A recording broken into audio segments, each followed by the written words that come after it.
problème que nous avons, nous autres, désormais, au-delà des sujets qui ont fâché, du traitement en 5 heures de ce qui aurait pu faire l'objet d'une visite plus approfondie, ou de quelques sujets qui ont heurté, à juste titre, nos amis turcs, c'est que nous devons cesser d'être dans une situation de donneur de leçons. Le français à l'export est souvent arrogant, suffisant et méprisant. Nous nous sommes beaucoup soignés, j'ai pu noter au cours de ces 2 jours, ce qui est un signe à la fois de respect et de volonté de dialogue. Mais la réalité, c'est que nous sommes en train de passer insidieusement, mais volontairement, et vous y avez tous contribué au fil de ces 2 journées, à un autre modèle. Non pas une tentative de trouver une politique palliative comme les soins du même nom, mais le fait de trouver un modèle alternatif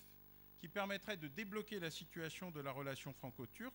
non seulement en espérant la visite du chef de l'État français en Turquie, mais aussi en trouvant des solutions permettant de débloquer, même si l'emballage a changé, le fond de la problématique qui est, comme je le disais hier, la peur qui peut exister du poids démographique,